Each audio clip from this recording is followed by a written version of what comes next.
로마서에 보니까 이 제일 처음에 우리가 하나님을 믿었을 때는 하나님과의 교제가 이루어지죠.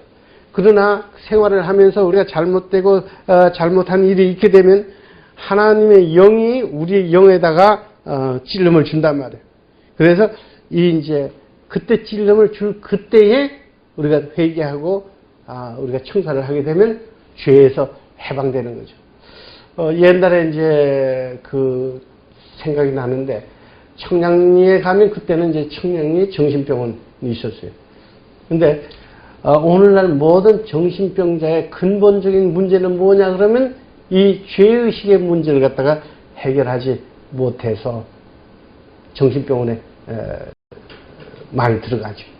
그러니까 여러분과 제가 정신병원에 지금 가지 않는 것은 정말 우리 하나님의 은혜로 우리가 예수를 믿음으로 인해서 우리가 용서함 받고 또 치유함 받고 그래서 감사드릴 수가 있죠. 그렇기 때문에 우리의 그 양심이 약해져 있을 때 그 양심을 갖다가 더 강하게 우리가 훈련을 자꾸 해야 됩니다. 양심의 훈련을 자꾸 할 때에 필요한 것이 뭐냐? 성령님의 도우심이 많이 필요하죠.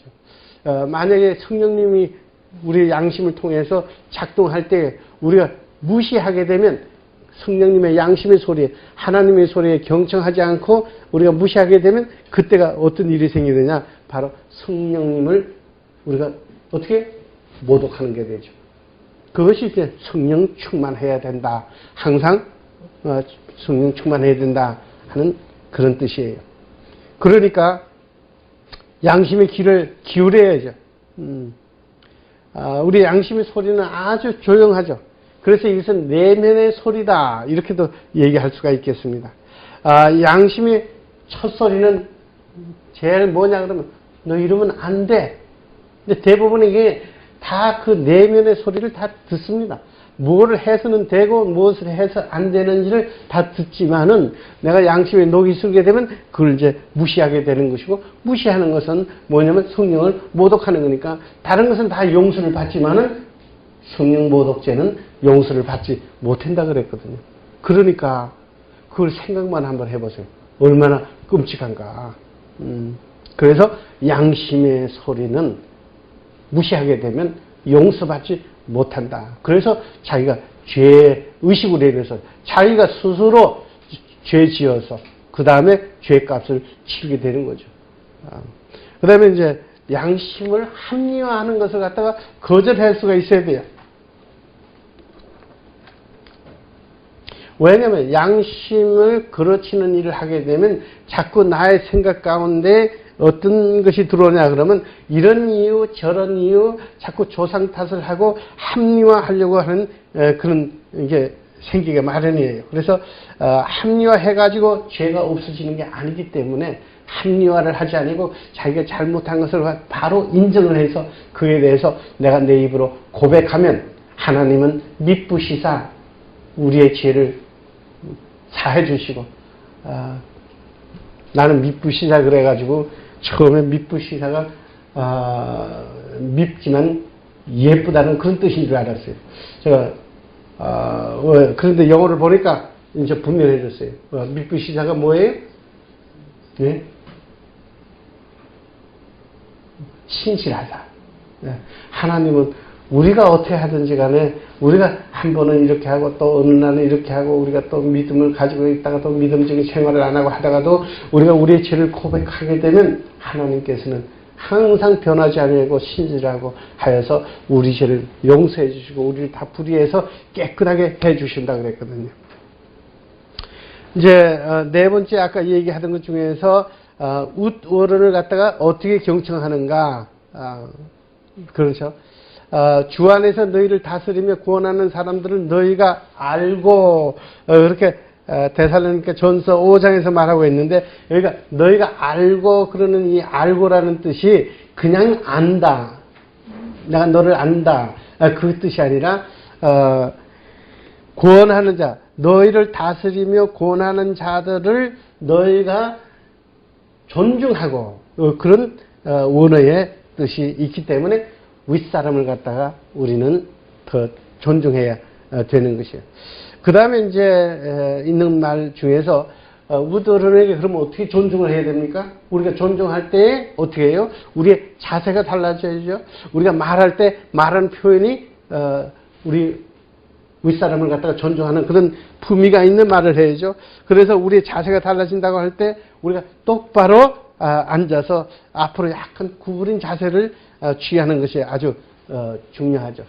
그렇지 않고 만약에 우리의 자세가 어떻게 돼요? 여기 뭐 의자가 없습니다만은 여기 있는데 제가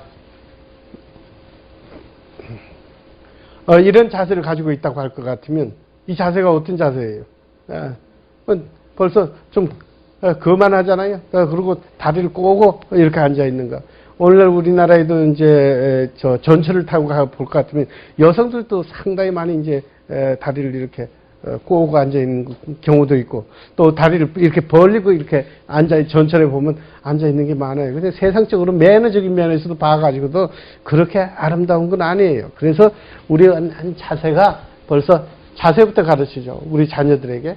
그래서 어른이나 아이나 평상시에 자세를 갖다가 잘 가르치니까 구부린다고 해서 뭐 이렇게 구부리는 게 아니에요. 오늘날 우리 자녀들이 어떤 그 몸의 자세가 있냐 그러면 맨날 숨어가지고 어떻게 해요? 그냥 책상 밑에서 문자 하느라고 맨날 이것만 한참 하다가 보면 그 다음에 선생님 눈치만 보고 부모 눈치만 보고 오나 안 오나 보나 안 보나 이 눈치만 보는 그런 자세가 아니라 우리가 한 얘기하는 거는 똑바로 앉고 똑바로 서겠다. 그렇죠?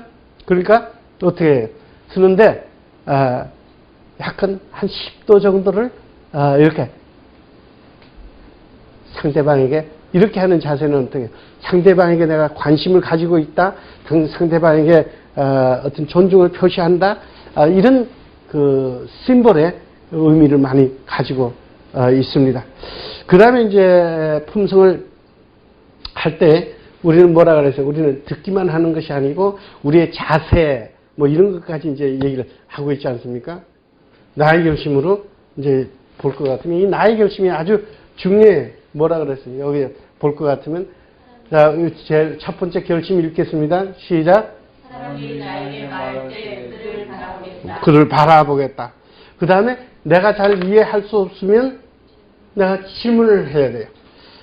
오늘날 많은 사람들이 이해하지 못하면서 그 다음에 내가 관심이 없으면 그 가치를 보여주지 않으면 듣기는 듣지만은 그냥 그 다음에 뭐 다 아는 척, 들은 척, 이해하는 척 하고 그냥 넘어갑니다. 그래서 질문을 잘 하는데 질문을 또 잘 한다고 하는 것은 아무 때나 막 질문을 하는 것이 아니라 지혜를 가지고 분별력 있게 지혜를 해야겠죠. 질문을 잘하게 되면 답을 잘 받을 수가 있어요. 질문을 잘하면 통찰력을 가지고.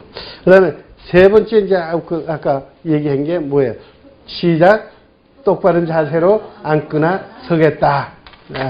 똑바른 자세로 앉거나 서겠다.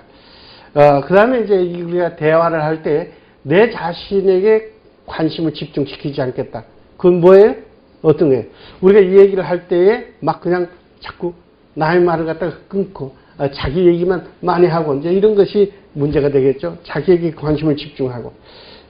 그 다음에 다섯 번째 나의 결심이 뭐냐면 여기에 이제 눈, 귀, 손, 다리, 입이라 그랬는데 제가 그 순서를 좀 바꿨어요. 하다가 보니까 눈, 귀, 입, 손, 다리를 산만하지 않겠다. 눈, 귀, 입, 손, 다리를 산만하지 않겠다. 이것이 이제 나의 결심이에요. 이제 그런 가운데서 우리가 좀 더 이 경청을 갖다가 잘하는 사람들은 뭘 하느냐 하면 대화를 하는 가운데 상대방에게 존중을 보이는데 아유 이거 뭐 하품을 한다. 나오는 걸 어떡하냐. 그러면 할 말이 없죠. 자연적인 뭐라 그래 생리적인 현상이다. 하품은 참 묘해요. 왜냐하면 미국 사람들도 보면 한 사람이 하게 되면 또 전염이 돼가지고 다른 사람도 꼭 하대요. 그 하품을 하니까 그건 생리적인 게 어떻게 되는지 그걸 어떻게 되는지 하여튼 전염이 돼요. 그렇게. 그렇지만은 이제 하품을 한다고 하면 벌써 상대방에게 그 존중하는 태도가 없는 거죠. 그 다음에 이제 우리가 실제적인 데서 더 나가면 아까 뭐 상대방에게 내 관심을 집중하지 않겠다, 뭐 그 사람을 바라본다, 이제 이런 것들은 기본적인 거고, 그 다음에 이제 조금 더 나가게 되면 어떻게 해요? 대화를 하는 가운데 내가 시계를 보지 않겠다. 시계를 보지 않겠다. 제가 강의를 하고 있는데 자꾸 여러분 시계를 자꾸 보게 되면 어떻게 돼요? 산만해지기도 하지만, 시간 다 됐으니까, 점심시간이 다 됐으니까, 이제 그만해라. 이 의미가 된단 말이에요. 랭귀지가. 그 다음에 다섯 번째가 아니라, 그 다음에 이제 우리가 경청을 잘 하는 사람은 어떻게 하는가. 그 다음에 상대방이 얘기하고 있을 때 이렇게 기록을 합니다.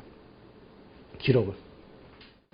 그리고 또 마찬가지로 우리가 경청을 하는 사람들은 어른을 존중하고 할 때에 어떻게 해야 돼요? 우리는 교회면 교회, 어디에 간 복장 자세가 달라져야 되겠다. 존중하니까. 경청은 윗사람에게 존중하는 거고 상대방의 가치를 보여주기 때문에 상대방이 어떤 지위에 있든지 간에 나는 거기에 대해서 가치를 보여주려고 그러면 내가 단정한 옷차림을 하는 거죠. 이명박 대통령이 여러분 초청을 했는데 뭐 아무렇게나 막 지인 바지 입고 그렇게 가겠습니까? 그렇지 않죠. 그리고 경청을 하는 사람은 어떻게 해야 돼요? 항상 앞에 앉는 거예요. 그것도 하나의 경청하는 사람의 자세예요. 왜냐하면 뒤에 있게 되면 역시 잘 안 들리거든요. 저는 이제 이 경청을 배우기 전에 항상 제일 앞에 앉는 습관을 길렀어요. 제일 앞에 앉아 있다가 제가 그때 예수를 믿게 된 거예요.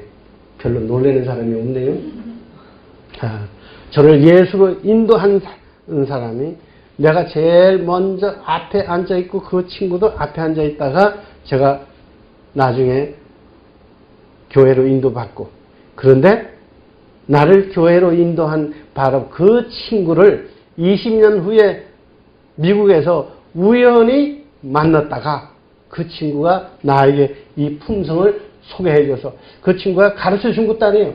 이런 게 있다 하고 전단지를 하나 보여주는데 바로 그때부터 제가 눈이 뜨지기 시작한 거예요. 그러니까 하나님께서는 엄청나죠. 여호와 이레라. 그렇죠? 나를 예수로 인도한 바로 그 친구가 20몇 년 후에 다시 우연히 미국에서 만나서 배운 것이 이 품성이고, 이 품성이 나의 개인적인 삶뿐만 아니라 그래도 최소한 한국에다가 이것을 최초로 도입하게 되어서 여러분과 제가 이렇게 만날 수 있었다는 아주 놀라운 그런 사건이 있네요.